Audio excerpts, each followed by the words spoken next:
조합제TV 시청자 여러분 안녕하십니까. 2019년 7월 6일 오후 5시 10분입니다. 요새 갑자기 문재인 대통령이 일본 앞에서 작아지는 모습입니다. 그동안에 대한민국의 주류 세력 이승만, 박정희 세력에 대해서는 그렇게 사납게 대하던 사람이, 그리고 역사에서 이미 흘러간 친일파에 대해서 무덤에서 다시 파내가지고 마치 친일파가 살아있는 것처럼 친일파 타령 운운하던 사람이 일본이 경제보복을 하겠다고 선언한 이후부터 말을 조심을 하고 있습니다. 그 부하들이 나와서 이러쿵저러쿵 이야기하는데 속수무책이라는 이야기예요. 심지어 미국의 중재를 기대한다 하는 말까지 지금 청와대 주변에서 나오고 있는 모양인데, 미국이 중재를 하고 싶겠습니까? 그동안에 미국이 얼마나 여러 번 한국 정부에 대해서 일본과 사이좋게 지내라, 그렇게 해야 한미일 동맹이 제대로 작동하고, 한미일 동맹이 제대로 작동해야 북한 핵을 억제할 수 있다, 이렇게 이야기를 해도 계속 가짜 민족주의, 반일 종족주의 선동을 해왔지 않습니까?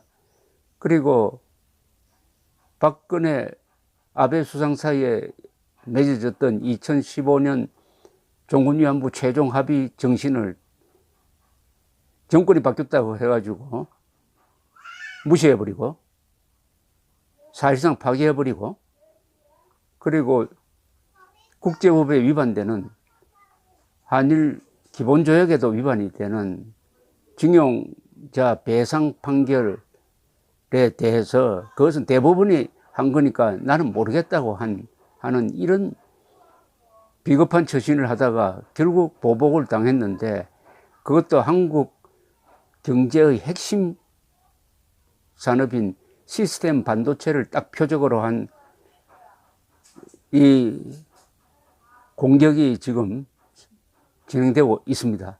그런데 문재인 대통령 보이지 않습니다. 뭘 하는지 모르겠어요. 이럴 때 국가 지도자가 필요한 거 아닙니까? 나라가 잘 나갈 때는 지도자가 필요 없어요. 사실은 나라가 위기에 처했을 때 방향을 제시하는 사람이 지도자입니다. 지도자라는 게 방향 제시한다는 뜻이 그 안에 포함되어 있지 않습니까? 이런 걸 보면서 전두환 대통령을 생각하게 됩니다. 일본을 잘 다룬 사람이 전두환 대통령, 일본을 잘못 다뤄가지고 지금 낭패를 보게 된 사람이 문재인 두 사람입니다. 왜 그럴까요? 한 사람은 군인 출신이고 한 사람은 좌익 운동권 출신이기 때문에 이런 차이가 나는 겁니다. 군인 출신은 큰 조직을 경영해 본 사람입니다. 그리고 사람들이 과학적이고 실용적입니다. 말을 그렇게 중요하게 생각하지 않고 실천을 중요하게 생각하는 사람들, 흔히 개발연대 때 유행했던 과묵한 실천력. 그런데 좌익 운동권은 골목대장처럼 말로 다 때우려고 하다가 그게 통하지 않는 국제사회에서 나라와의 관계에서 지금 파탄이 나고 있는 겁니다. 전두환 전 대통령이 일본을 가장 잘 다룬 사례는 여러 가지입니다. 당시에 일본을 잘 다루려면은 미국하고 친해져야 된다는 생각을 한 사람입니다. 전두환 대통령은 취임하자마자 맨 먼저 레이건 대통령을 만났어요. 레이건 대통령과 일본의 나카소네 수상, 전두환, 이 3자 협력 관계가 매우 잘 이루어졌습니다.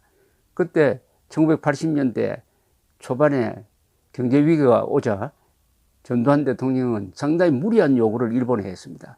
우리가 안보의 방파제가 돼가지고 당신들을 지켜주고 있으니까 돈을 좀 내야 될 거 아니냐. 그래서 경제협력 40억 달러를 요구를 했는데 이걸 또 당당하게 받았어요. 일본 사람들이 와서 사정하다시피 해서 합의가 이루어질 정도입니다. 그것은 레이건 대통령이 나카소네 일본 수상에 좀 압력을 넣고 하니까 이렇게 당당한 외교를 한 겁니다.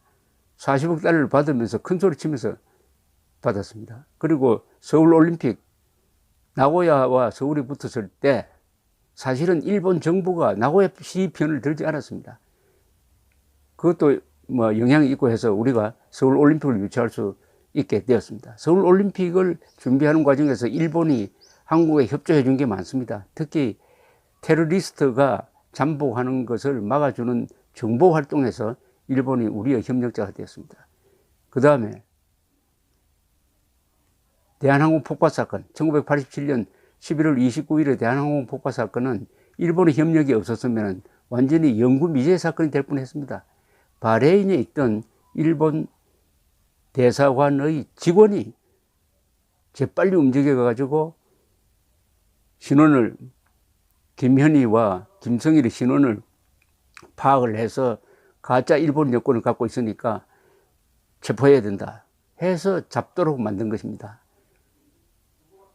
일본 대사관 직원의 맹활력이 없었으면 김현희, 김성일은 바레인을 벗어나서 저 유럽으로 가버리면 그것은 끝이었습니다. 그리고 1988년 1월에 우리가 진상 발표를 한 다음에 유엔 안보리를 소집해가지고 이 사건을 규탄하는 그 안보리 모임이 이루어질 수 있었던 것도 일본이 미국을 젖히고 적극적으로 나서가지고 우리를 위해서 안보리 소집을 해준 사실도 있습니다. 참 고마운 일이죠. 일본이 우리를 여러 번 도와주었습니다. 또 있습니다. 1983년 9월 1일 새벽 사할린 상공에서 대한항공기 007 편이 격추되어 가지고 269명이 죽었습니다. 그때 일본의 감청부대가 소련 조종사와 관제사가 통화하는 것을 녹음을 했습니다. 그리하여 의도적으로 쐈다 하는 증거를 확보를 해가지고 이것을 미국에 줘가지고 미국이 폭로함으로써 소련을 아주 곤혹스럽게 만들어서 이 007 격추 사건이 결국은 소련 붕괴로 이어진다는 말까지 나올 정도로 일본의 정보 능력이 우리를 도와주었던 것입니다. 그런데 요새 좀 조심해야 될 것이 일본이 작심을 하고 한국을 이번에 압박한다면은 정보전을 펼 가능성도 있습니다. 아베 정부가 가지고 있는 문재인 정권의 수상한 행동에 대한 정보가 폭로될 가능성도 있습니다. 요사이 그 국가지도부에 속하는 사람들이 나와가지고 슬쩍슬쩍 흘리고 있습니다. 일본이 제재를 할 수밖에 없었던 것은 한국으로 보내는 화학물질이 어디로 가는지 모르겠다. 북한으로 가서 독가스 제조에 쓰인다는 의심도 있다. 이런 식으로 이야기를 하고 있습니다. 그것보다 더 많이 알고 있을 가능성도 있다는 이야기입니다. 전두환 대통령은 또 경제 성장률에서 일본을 1980년대에 압도를 했습니다. 비로소 그 길이란 말이 이루어졌습니다. 지금 아직도 문재인 정권은 반일 하는데, 아니 지금 반일 할 때입니까? 협의를 해야죠. 일본과 협조해야 되죠. 그런데 이미 전두환 정권은 80년대 가면은 우리가 일본을 따라잡을 수 있다. 그 길을 하자. 그 길이란 말을 만들어냈고 이것을 실천했습니다. 즉 1980년대 경제 성장률을 보면은 한국은 연평균 10.1% 성장으로서 200여 개국 중에서 단연 1등이었습니다. 일본은 우리의 3분의 1 정도밖에 안 됩니다. 나중에 그걸 통계를 제가 불러드리겠습니다. 즉 경제적으로 일본을 따라잡을 수 있다라는 자신감을 불러일으켜 준 것이 전두환 정권입니다. 전두환 정권. 그런데 일본하고 싸워가면서 그렇게 한 것이 아니라 일본과 협력할 때는 협력하면서, 또 교과서 문제가 제기됐을 때는 우리가 독립기념관을 누가 만들었습니까? 전두환 정권이 만든 건 아닙니까? 거기엔 또 적절하게 대응해 가면서 주체적으로 또 미국과 협조를 하니까 일본도 전두환 정권의 무리한 요구도 거절할 수가 없는 이런 상황을 만들었던 것이 전두환 정권입니다. 절대 굽혀서 일본의 협조를 받은 사람이 아닙니다. 전두환 대통령은 당당하게 일본의 협조를 받았습니다. 이 모든 성적표는 수치로 나옵니다. 즉 경제 성장률, 한일 간의 비교를 한번 보겠습니다. 전두환 정권 때 그리고 노태우 정권 때 비교입니다. 1981년에 일본은 연평균 4.2% 성장했습니다. 이때 한국은 7.4% 성장했어요. 81년에 들어가면 일본은 3.4%, 한국은 8.3%입니다. 2배 넘습니다. 그 다음에 83년에 가면은 일본은 3.1%, 한국은 12.2% 성장을 했습니다. 4배를 성장을 했습니다. 세계에서 가장 잘 나가는 일본 경제보다 4배를 더 뛰었다 이거죠. 이게 전두환 전 대통령의 공 아닙니까? 84년에 가면 일본은 4.5, 한국은 9.9% 성장. 85년에 가면 일본은 6.3, 한국은 7.5.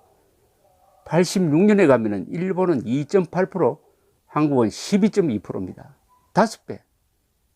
87년 일본 4.1%, 한국 12.3%. 이렇게 함으로써 한국이 이제는 선진국으로 갈 수 있는 문턱을 넘은 것이 전두환 정권 시절입니다.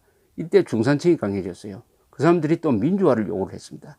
민주화 시위가 아무리 극심하게 이루어져도, 즉 1987년 일본은 4.2% 성장인데 한국은 데모 그렇게 많이 하면서도 12.3% 성장했습니다. 12.3%. 3배. 이렇게 해서 한국의 민주화는 다른 나라처럼 피를 흘리지 않고 군부 세력과 민간인 세력이 타협을 해가지고, 즉 6.25 선언을 통해서 전두환 대통령이 직선제를 받아들여가지고 87년 12월 선거를 통해서 노태우 대통령이 당선이 됩니다. 이런 프로세스를 거쳐서 드디어 한국이 1988년에 노태우 정부로 들어가고, 또 서울올림픽을 근사하게 성공시킴으로써 노태우 정부는 그 바탕에서 북방정책을 펴가지고 공산권과 수교하고, 그리고 중국과 수교하고, 소련과 수교하고, 드디어 소련이 91년에 무너지는데, 이때 소련이 무너진 이유 중에 하나가 서울올림픽이었습니다. 서울올림픽의 성공이 동구권 사람들을 통해서 한국이 저렇게 잘 산다는 것을 보여줌으로써 우리는 뭐냐, 공산주의는 이게 도대체 뭐냐 하는 자각을 갖게 했다고 합니다. 이게 바로 전두환 전 대통령의 성공적 대일 외교입니다. 성공적 대일 외교입니다. 그런데 문재인 대통령은 전두환 대통령 욕만 하고 다니더니 전두환 대통령 때 당당하게 대했던 일본 앞에서 지금 왜 이런 힘없는 모습을 보여줍니까? 중요한 것은 외교는 국력입니다. 국력은 경제력, 군사력, 외교력, 외교력에서 가장 중요한 게 동맹의 힘입니다. 핵이 없는 한국은 한미동맹이 철저하게 이루어져야, 한미일 동맹이 철저하게 이루어져야 우리의 국익을 지킬 수 있고, 핵무장한 중국, 북한, 러시아로부터 당하지 않게 되는 것인데, 문재인 정권은 일본을 욕을 해가지고 일본에 대한 무조건적 종족주의적 선동을 통해서 한국의 주류 세력을 친일파로 몰아가지고 정권을 계속 유지하겠다는 여기에만 집착하다가 보니까 결국 한일 관계 파탄내고, 한일 관계가 파탄나면 한미 관계도 소원해지니까 결국은 북한하고 중국 앞에서 작아지는 이런 국익 자해 행위를 하고 있습니다. 지금이라도 전두환 대통령의 당당한 대일 외교를 좀 배우기 바랍니다. 감사합니다.